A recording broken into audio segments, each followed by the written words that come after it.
Muy buenas compañeros, ¿qué tal? ¿Cómo estamos? Bueno, hoy me encuentro aquí con Eneco, estoy seguro de que ya le conocéis, ya sea por mi canal, por el canal del Power Explosive Team, en fin, ¿qué decir de Eneco? Eneco es muy experto en el tema de la hipertrofia, de hecho es el profesor del Master Power Explosive en cuanto al módulo de hipertrofia y masa muscular, tenéis toda la información aquí abajo para que veáis los temas que vamos a tocar, va a ser espectacular. Y además Eneco compite en Men Physique, acaba de ganar, felicidades, ya se lo comentamos a todo el mundo, y prepara a gente para competir en Men Physique. Digamos que Eneco tiene muchísima experiencia en cuanto a este tema. Y bueno, este vídeo yo creo que es un vídeo muy interesante porque vamos a dar las 10 claves más importantes basadas en la ciencia para que consigamos ganar masa muscular. 10 claves, como digo, basadas en la ciencia, pero además con plena aplicabilidad práctica. Así que bueno, si os gusta este vídeo, agradecemos un montón vuestra manita arriba y sin más, vamos a ello. Pues el punto más importante para mí sería manejar las variables de entrenamiento, como son el volumen, la frecuencia y la intensidad. Muchas veces nosotros nos centramos en cosas que no son tan importantes como meter ejercicios súper novedosos o realizar técnicas especiales de entrenamiento porque pensamos que esto nos va a dar todas las ganancias, pero si no controlamos las variables de entrenamiento no vamos a maximizar nuestras ganancias musculares. Y dentro de estas variables, la más importante es el volumen de entrenamiento. Entonces, aquí lo que nos interesa a nosotros es que cada vez progresivamente vayamos haciendo más trabajo, meter más series, por ejemplo. Entonces nosotros vamos a tener un límite que va a ser el volumen que nosotros somos capaces de tolerar y dentro de ese límite intentar meter la máxima cantidad de volumen a lo largo del tiempo. Y lo que yo aquí diría o el consejo que daría es contar las series que hacemos por grupo muscular y sobre todo las series difíciles. Que solamente cuenten como series efectivas las que realmente cuesten. Eso es. Es decir, las que estén por encima del 70% del 1RM, del 80%, más o menos. Sí, eso es. O que, por ejemplo, nos queden 2-3 repeticiones en recámara. Yo creo que esto es un muy buen consejo. De hecho, yo creo que es mucho más interesante contar únicamente las repeticiones en las cuales nos quedan 2 o 3 en recámara a contar simplemente las que están por encima de un porcentaje. Creo que es mucho más efectivo cuantificarlo de esta forma. Eso es. Vale, para mí el punto más importante si queremos ganar masa muscular, más allá de los ejercicios y demás cosas, sería hacernos fuertes en un rango concreto de repeticiones. Por ejemplo, si establecemos un rango de 6 a 12 repeticiones, el punto más importante sería aumentar poco a poco el peso, aumentar poco a poco las repeticiones que puedas hacer con ese peso, o en general progresar en ese rango. ¿Por qué? Porque al final está estrechamente vinculado con lo que hemos comentado anteriormente, de poco a poco meter más volumen y poco a poco progresar, que al final es la clave. Eso es. Entonces, partiendo del punto que acabas de comentar ahora, David, el siguiente punto importante para mí es que no tenemos que pensar que el único rango de repeticiones para hipertrofia es de 6 a 12. De hecho, lo que se piensa es, cuando hablamos de hipertrofia, hablamos de, vale, pues voy a hacer de 6 a 12 repeticiones. En realidad podemos mejorar y podemos ganar masa muscular entrenando desde 1 a más de 20 repeticiones. Entonces, es absurdo pensar que siempre tenemos que entrenar en ese rango de repeticiones, pero también es cierto que en ese rango de repeticiones se van a maximizar las ganancias. Entonces el consejo que doy es que por lo menos el 50% de las series totales vayan entre 6 y 12 repeticiones, pero el resto se puede trabajar en un rango de repeticiones más amplio. Vale, partiendo del consejo que nos acaba de dar Eneco, que para mí es muy importante, creo que uno de los puntos más importantes también será ondular las cargas. Ya sea ondular la carga en la propia sesión de trabajo, en la semana, en el mes o cuando sea, pero que no únicamente trabajemos entre 6 y 12 repeticiones, sino que alternemos trabajo más pesado, entre 1 y 5, trabajo un poco más intermedio, entre 6 y 12, o incluso, ¿por qué no?, con ejercicios más analíticos, trabajar a más repeticiones. Creo que eso es súper importante. Ya digo que puede ser en la misma sesión, a lo largo, por ejemplo, de la semana, o por ejemplo, incluso en el mes, que dejemos unas semanas a más repeticiones, otras a medias y otras a más bajas. Vale, entonces el quinto punto es periodizar. Tenemos que periodizar y tenemos que programar.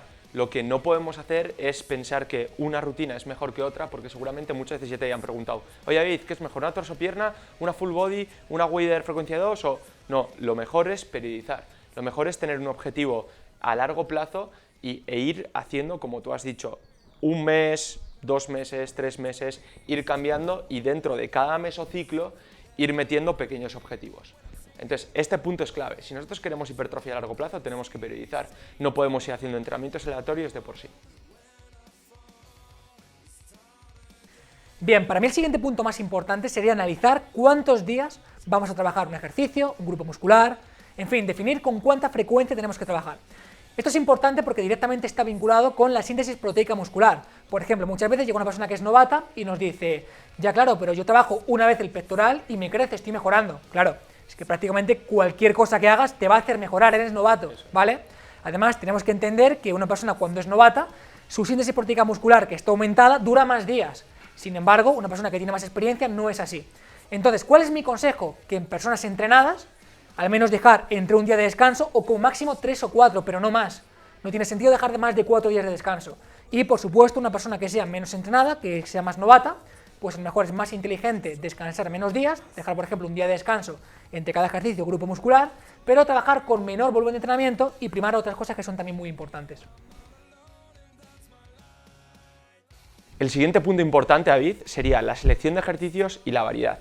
Nosotros tenemos que entender, dicho de una forma muy sencilla, que tenemos que atacar al músculo desde diferentes ángulos, porque la hipertrofia, existe la hipertrofia regional y de diferentes partes de un mismo músculo. Es como lo que vimos en tu vídeo que hiciste sobre el curl de bíceps, y esto lo podríamos trasladar a los diferentes grupos musculares. Entonces, ¿utilizar ejercicios básicos? Sí, son los pilares de nuestro entrenamiento. Tenemos que utilizarlos sí o sí. Estos nos van a hacer crecer, pero nos van a dar el detalle, vamos a mejorar zonas atrasadas cuando metamos variedad tanto en ejercicios como en cargas externas. Si tuviéramos que plantear un porcentaje en cuanto a trabajo básico y trabajo accesorio, ¿cuál plantearías? Pues yo plantearía un 40-50 de trabajo básico y el resto de trabajo accesorio. Pero el número de series más alto lo destinaría al trabajo básico. Digamos que la progresión más importante se debería hacer en el trabajo básico. Vale, para mí uno de los puntos más importantes y que da lugar a mayor número de errores es el tema del fallo muscular. Se ha visto y tenemos amplia evidencia que trabajar cerca del fallo muscular para conseguir hipertrofia es importante, pero sabemos que conseguimos la misma hipertrofia dejando 1 o 2 repeticiones por hacer que si llegamos exclusivamente al fallo muscular. Entonces, mi consejo personal es que nos dejemos 1 o 2 en cada serie o en cada conjunto de repeticiones, no que constantemente estemos llegando a este fallo muscular, que por supuesto de forma puntual para conseguir hipertrofia podemos llegar. Ahora, hay que ver en qué ejercicio se está haciendo eso. Por ejemplo, un peso muerto o un remo con barra, pues a lo mejor no es una opción muy inteligente, sobre todo por el riesgo que implica. Sin embargo, un curl de bíceps con polea o un curl de bíceps con bandas elásticas, pues de forma puntual sí que podríamos llegar. Sobre todo elegir ejercicios que no sean peligrosos. Entonces, mi consejo personal es que siempre que podamos nos dejemos al menos una repetición antes de fallar. Y aunque hayamos dado muchos puntos clave y muchos puntos importantes, el más importante de todos, el más importante de todos, es que tenemos que entrenar duro, tenemos que ir al gimnasio a luchar cada repetición que hacemos, pero tenemos que entrenar con cabeza. Una cosa es entrenar duro, salir reventado del entrenamiento y tener agujetas 3 semanas, y otra cosa es entrenar con cabeza habiendo entrenado duro, que para mí eso es lo más importante para maximizar las ganancias musculares, porque si no al final vamos a ir para atrás en vez de para adelante. Entonces, aquí lo que se propone no es entrenar poco, lo que se propone es entrenar con cabeza. Bien, yo para concluir daría un consejo del cual ya hice un vídeo hace tiempo y en el cual hablaba sobre el foco atencional, es decir, en qué tenemos que pensar o centrarnos cuando levantamos una carga. Como ya dije en ese vídeo, que lo voy a dejar por aquí arriba, cuando estamos levantando en un levantamiento de fuerza, tenemos que pensar en levantar la barra tan fuerte como sea posible, es decir, pensar en el foco externo, pensar en la barra que estamos moviendo. Sin embargo, si lo que buscamos es conseguir más activación muscular, conseguir más reclutamiento a nivel muscular, tenemos que combinar ese foco externo con el foco interno. No solamente vale con pensar en que levantemos la barra fuerte o levantamos la barra deprisa, sino que además tenemos que pensar en el músculo que estamos trabajando. Esto hace que el músculo se active más y por tanto es muy interesante de cara a la hipertrofia. Eso es, y de hecho lo que puede ser interesante también es el touching training, que alguien te esté tocando el músculo, por ejemplo, que estás contrayendo para tener esa percepción. Bueno, compañeros, pues básicamente es todo lo que queríamos comentar en cuanto a este tema y creemos que tiene una aplicación práctica muy grande este vídeo. Así que seguid estas claves porque sin duda os van a servir bastante y esperamos que os haya gustado. Si así es, agradecemos un montón vuestra manita arriba, que siempre lo decimos y nunca la dais, joder, se agradece.